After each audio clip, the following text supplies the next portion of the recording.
ഒരെണ്ണത്തിന് 1100 കോടി രൂപ വിലയുള്ള ഡ്രോണാണിത്. MQ-9B sky guardian. അമേരിക്കയിലെ ജനറൽ അറ്റോമിക് എയറോനോട്ടിക്കൽ സിസ്റ്റംസ് ആണ് ഈ അൺമാൻഡ് ഏരിയൽ വെഹിക്കിളിന്റെ നിർമ്മാതാക്കൾ. ഇത്തരത്തിലുള്ള 31 ഡ്രോണുകൾ 2 മാസത്തിനകം ഇന്ത്യയിലെത്തും. അത് ഇന്ത്യൻ കര, നാവിക, വ്യോമസേനകളുടെ ഭാഗമാകും. 2023 നരേന്ദ്രമോദി അമേരിക്കയിൽ നടത്തിയ സന്ദർശനത്തിനിടെയാണ് 33,060 കോടി രൂപ നൽകി 31 ഡ്രോണുകൾ അമേരിക്കയിൽ നിന്നും ഇന്ത്യയിലെത്തിക്കുന്നത്. ഒന്നിന് 1100 കോടി രൂപ നൽകാൻ മാത്രം എന്താണ് ഈ ഡ്രോണിലുള്ളത്? ഒറ്റയ്ക്കൊരു യുദ്ധം ജയിക്കാൻ പോന്നവൻ എന്ന് MQ-9B സ്കൈ ഗാർഡിയനെ നിസ്സംശയം വിളിക്കാം. അത്രയധികം ഫീച്ചേഴ്സും അത്യാധുനിക സജ്ജീകരണങ്ങളുമാണ് ഇതിലുള്ളത്. അവ പരിശോധിക്കാം. 11.7 മീറ്റർ നീളം, 24 മീറ്റർ വീതി, 5670 കിലോഗ്രാം ഭാരം, 2721 കിലോഗ്രാം ഇന്ധനം ഒറ്റയടിക്ക് നിറയ്ക്കാം. ഇനി ഹൈഡ്രജൻ ഫ്യൂവൽ സെൽ ഓപ്ഷൻ വേറെയുണ്ട്. 2155 കിലോഗ്രാം വരെ ഭാരം വഹിച്ച് മണിക്കൂറിൽ 400 കിലോമീറ്റർ വേഗതയിൽ പറക്കാം. ഇതൊരു ഡ്രോണോ ബോയിങ്ങിന്റെ ന്യൂ എഞ്ചിൻ മോഡലോ എന്ന് സംശയിക്കേണ്ട. ഇതൊരു പ്രിഡേറ്റർ ഡ്രോൺ ആണ്. പൂർണ്ണമായും സൈനിക നിരീക്ഷണ ആവശ്യങ്ങൾക്കായി നിർമ്മിച്ചിരിക്കുന്ന ലോകത്തിലെ ഏറ്റവും ശേഷിയും കാര്യപ്രാപ്തിയുമുള്ള ഡ്രോൺ. ഇവൻ ഒരെണ്ണം കയ്യിലുണ്ടെങ്കിൽ 1000 പട്ടാളക്കാരുടെയും ഒരു മുഴുവൻ എയർ ഫ്ലീറ്റിന്റെയും ജോലി ഒറ്റയ്ക്ക് ചെയ്യുമെന്നർത്ഥം. MQ-9 പ്രിഡേറ്റർ ബി ഡ്രോണിന്റെ അവസാനിക്കാത്ത സവിശേഷതകളും കരുത്തും ശേഷിയും പറയും മുമ്പ് ഇത് എന്തിനു വേണ്ടിയാണ് ഉപയോഗിക്കുന്നതെന്നും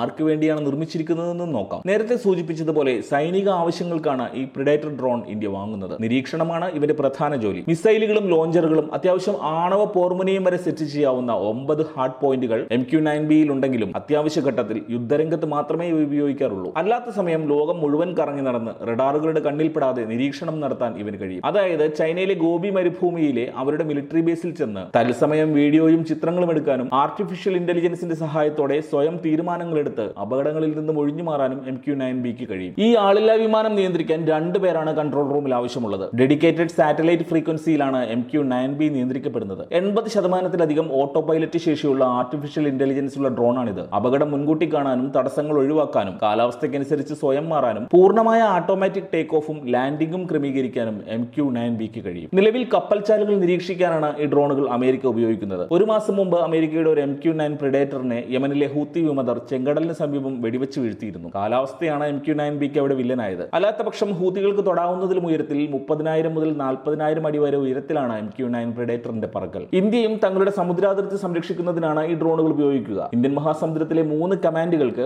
1200 നോട്ടിക്കൽ മൈൽ ദൂരത്തിൽ നിരീക്ഷണം നടത്താൻ ഇനി വലിയൊരു കപ്പൽ വ്യൂഹത്തിന്റെ ആവശ്യമില്ല. ഇന്ത്യൻ മഹാസമുദ്രത്തിന്റെ പേര് തന്നെ മാറ്റിക്കളയാൻ പണിയെടുക്കുന്ന ചൈനയ്ക്കുള്ള മറുപടി തന്നെയാണ് ഇന്ത്യ വാങ്ങുന്ന 31 MQ-9B ഡ്രോണുകൾ എന്നർത്ഥം. MQ-9ന്റെ സീ ഗാർഡിയൻ വേരിയന്റ് ഇപ്പോൾ ഇന്ത്യൻ നേവി ഉപയോഗിക്കുന്നുണ്ട്. 360 ഡിഗ്രി ആംഗിളിൽ 120 ക്യാമറകൾ വരെ MQ-9Bയിൽ സെറ്റ് ചെയ്യാം. മിലിറ്ററി സാറ്റലൈറ്റുകളുമായി ഇവയുടെ ഡാറ്റാ ബന്ധം ക്രമീകരിക്കാം. ഇവ ഡീകോഡ് ചെയ്തെടുക്കാൻ ഇന്ത്യൻ നേവിക്ക് മാത്രമേ പറ്റൂ എന്നതിനാൽ ശത്രു രാജ്യങ്ങൾക്ക് ഡാറ്റ ചോർത്തൽ അസാധ്യം. വളരെ പൊട്ടൻഷ്യലായ അപകടങ്ങൾക്കെതിരെ സ്പോട്ടിൽ ആക്ഷൻ എടുക്കാനും MQ-9Bക്ക് കഴിയും. 60ലേറെ മിസൈൽ പോർമുനകൾ ഡ്രോണിൽ എപ്പോഴും സജ്ജമായിരിക്കും. കൺട്രോൾ റൂമിലേക്ക് സർവ്വസൈന്യാധിപന്റെ ഓഫീസിൽ നിന്നും കോഡ് എത്തിയാൽ അത് ഇൻപുട്ട് ചെയ്യേണ്ട താമസം മാത്രം മതി. സ്വയം ഉന്നം പിടിച്ച് മിസൈൽ അയക്കാൻ MQ-9B തയ്യാർ. ദുരന്തമുഖങ്ങളിലും MQ-9B വലിയ മുതൽക്കൂട്ടാണ്. രക്ഷാപ്രവർത്തനം ഏകോപിപ്പിക്കാനും സാധനങ്ങൾ എയർ ഡ്രോപ്പ് ചെയ്യാനും പ്രത്യേക ഓപ്പറേഷണൽ എഫിഷ്യൻസിയാണ് MQ-9Bക്കുള്ളത്. യുദ്ധരംഗത്ത് നേരിട്ട് പോരിനിറങ്ങാനും സാക്ഷാൽ റഫേൽ വിമാനങ്ങൾക്ക് സപ്പോർട്ട് നൽകാനും ഈ ഡ്രോണിന് സാധിക്കും. അതിർത്തിയിൽ നുഴഞ്ഞുകയറ്റക്കാർക്ക് പണി കൊടുക്കാനും ഭീകരാക്രമണങ്ങളെ പ്രതിരോധിക്കാനും MQ-9B റെഡി. വെറുതെയല്ല ഇന്ത്യ അമേരിക്കയിൽ നിന്ന് 31 MQ-9B ഡ്രോണുകൾ വാങ്ങുന്നതിനെ സംശയം ജനിപ്പിക്കുന്ന ഡീൽ എന്ന് ചൈന വിശേഷിപ്പിച്ചത്. എന്തായാലും സൗത്ത് ചൈന കടലിൽ വരെ ഇവൻ തങ്ങൾക്ക് സ്വൈരം തരില്ലെന്ന് ചൈനയ്ക്കറിയാം. അതുകൊണ്ടാണല്ലോ തായ്വാൻ ഇന്ത്യയുടെ ഡീലിനെ സ്വാഗതം ചെയ്തതും ചൈന തള്ളിപ്പറഞ്ഞതും.